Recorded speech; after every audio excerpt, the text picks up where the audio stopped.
Namaskar students, I Amarnath Jha going to discuss about worksheet number 32 of class 9th mathematics. This worksheet is for 22nd September 2021. Our topic is Pythagoras प्रमेय. Required previous knowledge. उसके लिए कुछ previous knowledge चाहिए. Identification of right angle triangle. Children, you know that if one angle of a triangle is 90 degree, then that triangle is known as right angle triangle. यदि किसी triangle में एक कोण 90 degree का हो जाए, 90 डिग्री यानी राइट एंगल किसको कहेंगे? Right angle is equal to 90 degree. Right angle means 90 degree. एक कोण 90 डिग्री का हो जाए, एक एंगल 90 डिग्री का हो जाए तो उसको हम राइट एंगल कहेंगे. क्योंकि यदि दो एंगल आपको पता है जो कि sum of all angle of a triangle is 180. यदि दो 90 डिग्री का हो जाए तो ट्रायंगल बनेगा? आप खुद बता सकते हैं. क्योंकि दोनों का जोड़ ही 180 हो जाता है, तीसरे कोण के लिए कुछ वैल्यू बचा ही नहीं, तो इसलिए ये संभव नहीं है. तो यदि एक ही एंगल 90 डिग्री का हो तो वो राइट एंगल कहलाता है. In right angle triangle, the side opposite to right angle is called the hypotenuse. ये देखिए, ये राइट एंगल है, इसमें एबीसी में, तो ये सबसे बड़ा कोण है. इसके अपोजिट साइड, ये वाला साइड जो होगा, लार्जेस्ट साइड भी होगा और उसको हाइपोटेन्यूस कहते हैं. This is the longest amongst all side. सब साइडों में सबसे लंबा ये होता है.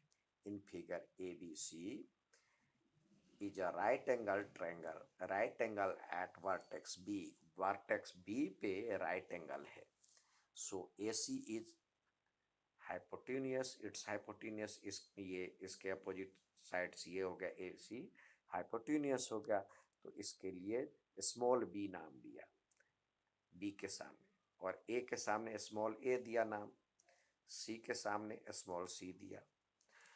तो it if measure of hypotenuse AC is B units and the measure of other two sides A unit and C unit, then according to Pythagoras theorem कहलाता है B square is equal to A square plus B square. That means in a right angle triangle, square of the hypotenuse is equal to the sum of square of other two sides. यानी hypotenuse का square जो होता है sum of square of other two sides. ठीक है, इसी का use करते हुए हम सॉल्व करते हैं कुछ सवाल. Let us solve some questions based on this theorem. Question number first पे आए. In triangle ABC is a right angle at C पे राइट एंगल है.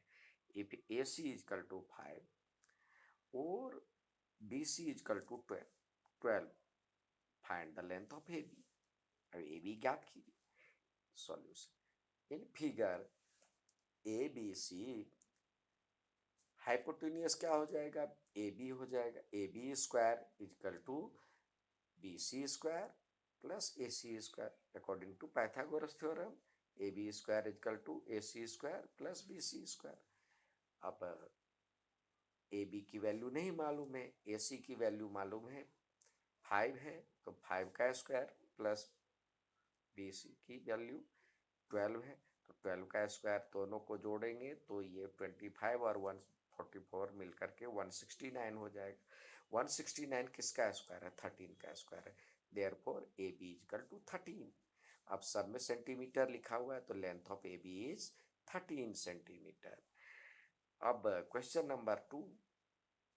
इन फिगर PQR, ये PQR में कह रहा है जो is a right angle at Q पे राइट एंगल है. PQ is equal to 40 centimetre and PR is equal to 41 centimetre. Then find the length of QR की वैल्यू निकालें. तो देखिए, अब हमने पाइथागोरस से सीखा है जो कि हाइपोटेन्यूस का स्क्वायर यानी सबसे लंबी भुजा जो है पी आर का square equal to Q R square plus P Q square. P R square बराबर P Q square plus Q R square. तो अब यहीं पे वैल्यू रखे या उधर ले जा, P Q square is equal to Q R square plus P R square. इसको पहले लिख दिया, इसको बाद में लिखा, कोई फर्क नहीं पड़ता। ये 40 दिया हुआ है, 40 का square plus Q R square is equal to 41 का स्क्वायर। अब 40 का स्क्वायर 1600, क्यू आर का स्क्वायर नहीं मालूम, और 41 का स्क्वायर 1681। अब दोनों साइड क्यू आर 1600 सब्सट्रैक्ट कर दिए या उस साइड ले गए तो ये तो कट जाएगा, तो क्यू आर बचेगा इधर से क्यू आर स्क्वायर, और इधर इसमें से 81 बचा, तो ये 9 का स्क्वायर है, therefore Q R equal to 9 centimetre. ठीक है, अब यही था आज का वर्कशीट। इस पे आधारित कुछ सवाल दिए गए हैं, तो आइए सवाल को करने का प्रयास करें। पहला सवाल दिया हुआ है, in triangle ABC is right angle at P। अब सबसे पहले इसके लिए हम ट्रायंगल राइट एंगल ट्रायंगल एक ड्रॉ करें। अब इसमें कह रहा है राइट एंगल एट ए पे राइट एंगल है, तो ये हो गया ये हो गया ए। ठीक है, अब कोई साइड कोई फर्क नहीं पड़ता, जो कि आप उल्टा पुल्टा ले ले, किसी एक को ले लें। ए बी इजकल टू दिया हुआ 24 सेंटीमीटर, और बी सी ए सी दिया हुआ 10 सेंटीमीटर, 10 सेंटीमीटर, तो बी सी निकालना है। तो पाइथागोरस थ्योरम क्या कहता है, बी सी का square is equal to A B square plus B C A C square. तो अब ए बी का स्क्वायर क्या है, ए बी हम 24 रखते हैं, 24 का स्क्वायर प्लस ए सी का स्क्वायर 10 का स्क्वायर, यानी ये हो जाएगा 576 और ये 100, तो 676, और ये क्या आया था, बी सी का स्क्वायर बराबर में। अब बी सी इजकल टू क्या आ गया, अब B C square is equal to ये किसका स्क्वायर है, 26 का स्क्वायर है, तो therefore B C is equal to 26। तो length of B C centimetre में लिखे, या तो यहीं पे लिखे सेंटीमीटर, या length of B C is equal to 26 centimetre. ठीक है, नेक्स्ट सवाल देखते हैं।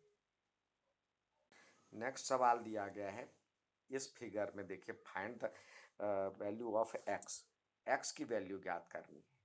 तो इसमें हाइपोटेन्यूस का स्क्वायर, ये 90 डिग्री है, तो ये सामने वाला हाइपोटेन्यूस का स्क्वायर, पाइथागोरस लगाएंगे तो P R square is equal to क्या हो जाएगा, हम P P X P Q square plus Q R square हो जाएगा, क्यू आर स्क्वायर। अब पी आर की वैल्यू हमारे पास है 17 का स्क्वायर, 17 का स्क्वायर है, पी क्यू का स्क्वायर एक्स दिया हुआ है, एक्स का स्क्वायर, और ये क्यू आर दिया हुआ है 15 का स्क्वायर।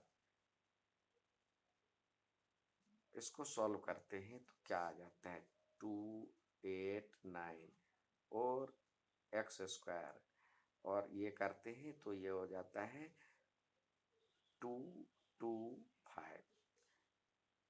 इधर आकर के सब्सट्रैक्ट हो जाएगा, तो ये हो जाएगा 289 माइनस में 225 बराबर में एक्स स्क्वायर। जिसको सॉल्व करेंगे तो ये हो जाएगा 64 इजकल टू एक्स स्क्वायर, तो ये हो जाएगा 8 का स्क्वायर बराबर में X square, therefore X is equal to 8 हो जाएगा। तो 8 क्या, 8 यहाँ सब सेंटीमीटर में दिया हुआ, तो एक्स इजकल टू 8 सेंटीमीटर। ठीक है, अब नेक्स्ट सवाल देखते हैं। यहाँ पे क्वेश्चन नंबर 3 दिया हुआ पी क्यू आर एक ट्रेंगल है। पी क्यू आर यहाँ पे राइट एंगल एट क्यू, तो क्यू पे राइट एंगल दे दे, ये पी और ये आर। अब कह रहा है P Q is equal to 35 centimetre, ये हो गया 35, पी आर इजकल टू 37, तो क्यू आर निकालना है। तो पाइथागोरस का यूज करके इसमें हम करें कोशिश, जो कि ये पी क्यू का square, P Q square plus Q R square, Q R square is equal to P R square, यानी हाइपो उल्टा कर दिए, बाकी में हम पी आर पहले लिखते थे तो कोई जरूरी नहीं है। तो पी क्यू का स्क्वायर क्या है आपके पास, पी क्यू का स्क्वायर है 35 का स्क्वायर, और क्यू आर का नहीं मालूम, और इजकल टू 37 का स्क्वायर। जब इसको सॉल्व करते तो 35 आता है 1225, और क्यू आर की वैल्यू नहीं पता है, और 37 जो होता है 37 का स्क्वायर 1369 आता है।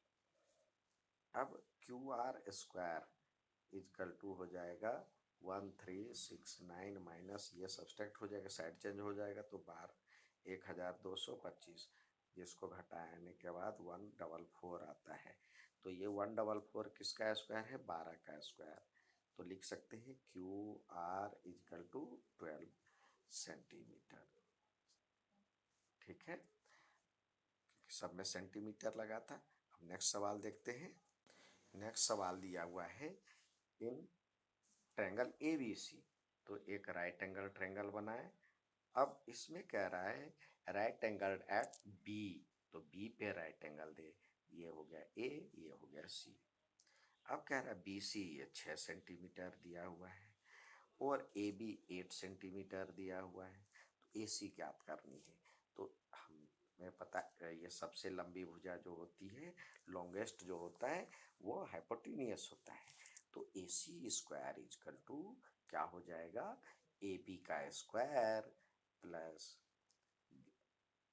प्लस बी सी का स्क्वायर, बी सी का स्क्वायर। तो ए बी हमें मालूम है 8 का स्क्वायर, और ये है 6 है, 6 का स्क्वायर 64 प्लस 36 इजकल टू 100। ठीक है, तो ये 100 ए सी के स्क्वायर के बदले आया है, और ए सी इजकल टू ये किसका स्क्वायर है, 10 का स्क्वायर है, तो यानी ए सी इजकल टू 10, और सारे सेंटीमीटर में, तो ये सेंटीमीटर। ठीक है, ये था आज का वर्कशीट। अच्छा लगे तो लाइक और सब्सक्राइब जरूर करेंगे। धन्यवाद।